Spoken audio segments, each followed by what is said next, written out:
ঝলমলে সুন্দর চুল একটা মেয়ের জন্য যে কত কনফিডেন্ট লেভেল কি পরিমাণ বাড়াতে পারে সেটা একটা মেয়েই ভালো জানে। কারণ যখন আপনার চুল একদম পাটের মতো হয়ে থাকবে তখন অবশ্যই আপনার কনফিডেন্ট লেভেল কিছুটা হলেও কমবে। আজকে আমি আপনাদের সাথে যে রেমেডিটা শেয়ার করতে যাচ্ছি এটা একবার ব্যবহারেই আপনি রেজাল্ট পাবেন, কিন্তু তার মানে এটা না একবার ব্যবহার করার পরে বন্ধ করে দিবেন।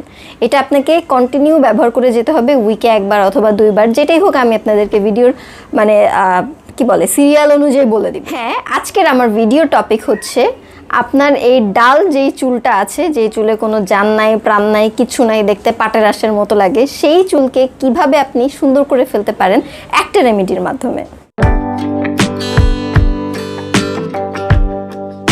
হ্যালো এভরিওয়ান, আসসালামু আলাইকুম, welcome back to my channel. কেমন আছেন আপনারা সবাই? নিশ্চয়ই খুব ভালো। আমিও কিন্তু অনেক ভালো আছি। অনেক দিন পর আমি একটা ভিডিও নিয়ে আসছি। আই হোপ ভিডিওটা আপনাদের কাছে ভালো লাগবে। যদি ভালো লাগে তাহলে কিন্তু একটা লাইক দিবেন, আর নেক্সটে কী ধরনের ভিডিও দেখতে চান সেটা জানিয়ে আমাকে কমেন্ট করবেন, আর আমার চ্যানেলটা সাবস্ক্রাইব করতে একদম ভুলবেন না। আমার আজকের ভিডিওর প্রধান উপাদান হচ্ছে কলা।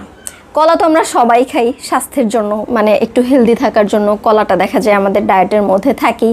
আপনি ওয়েট গেইন করেন অথবা ওয়েট লস করেন, কলা কিন্তু থাকবেই। এখন কলা তো আমরা অনেকই খেলাম, আজকে চলেন এই কলাটা আমরা চুলে লাগাই।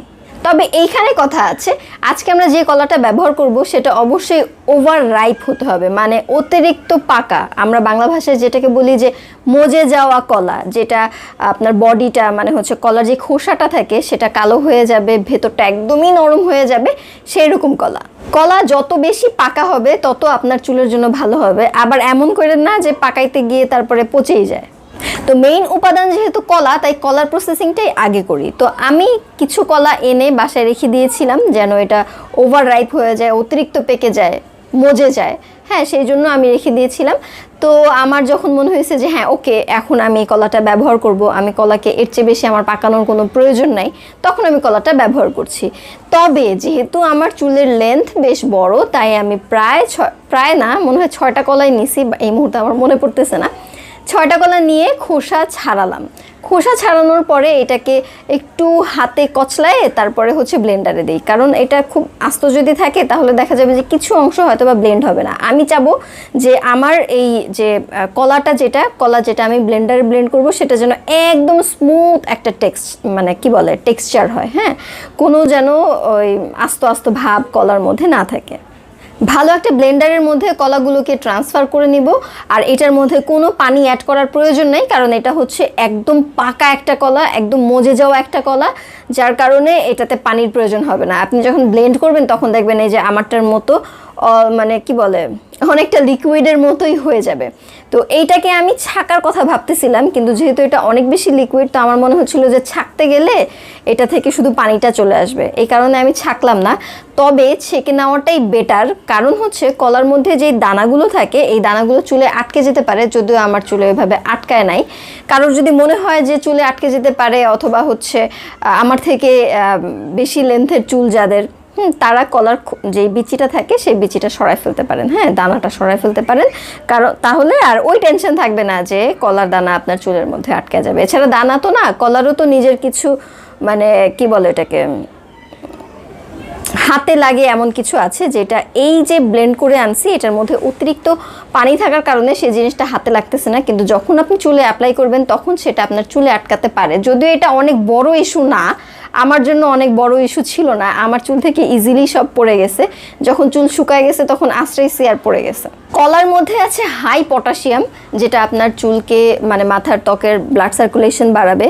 প্লাস কলা কিন্তু আমাদের চুলের যেই শাইনটা আছে, শাইনটা ধরে রাখতে পারে, শাইনটা ফিরায় আনতে পারে। ধরে রাখতে তো পারেই, কলা শাইনটাকে ফিরে আনতে পারে, সিল্কি হয় আর একদম সফট একটা চুল হয়। কলাটা ব্লেন্ড করে নেওয়ার পরে আমি একটা বাটির মধ্যে নিচ্ছি।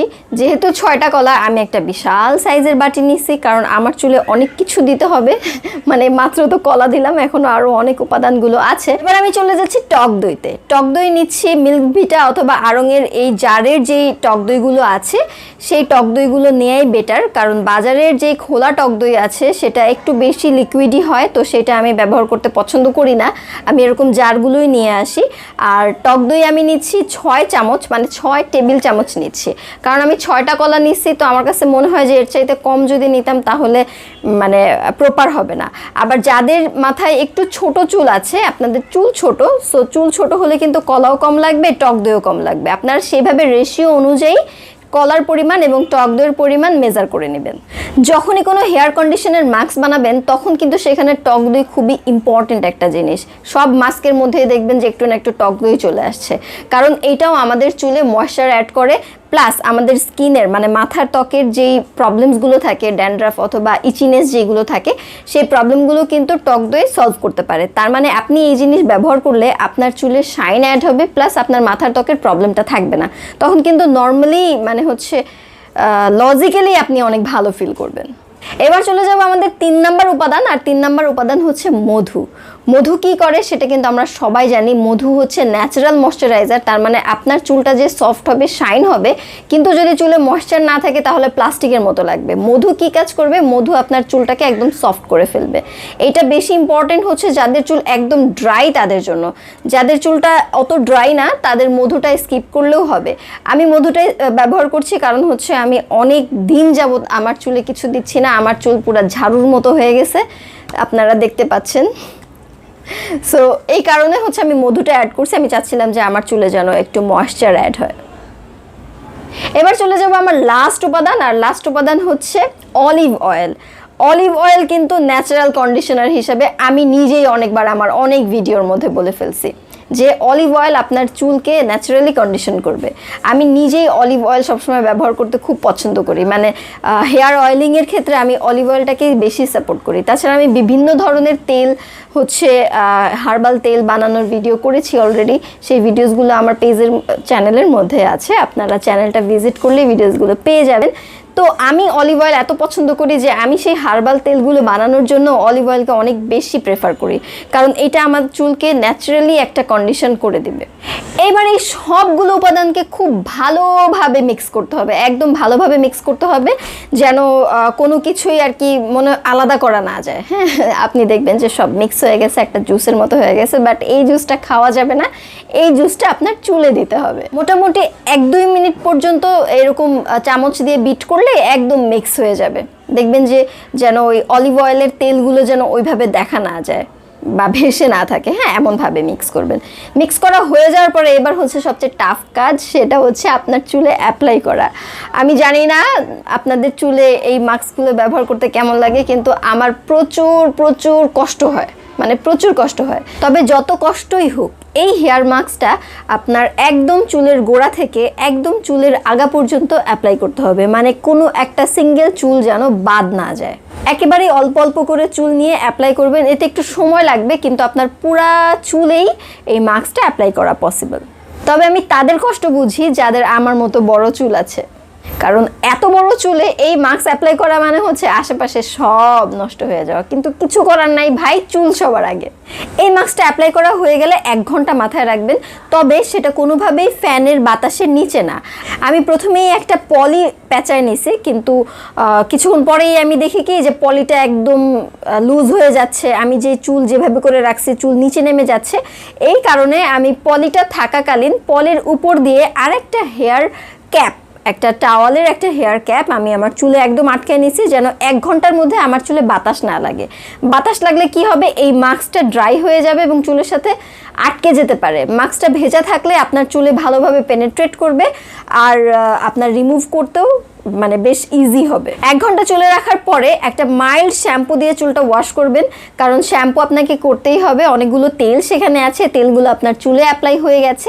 তো একটা শ্যাম্পু ইউজ করতে হবে, সালফেট ফ্রি শ্যাম্পু ব্যবহার করে সবচেয়ে বেশি উত্তম। কারণ আমি আগের অনেক ভিডিওতে বলেছি সালফেট মানে যে শ্যাম্পুতে সালফেট রয়েছে সেই শ্যাম্পু কিন্তু আপনার চুলের যে ন্যাচারাল অয়েল সেটা সহ রিমুভ মানে করে ফেলে।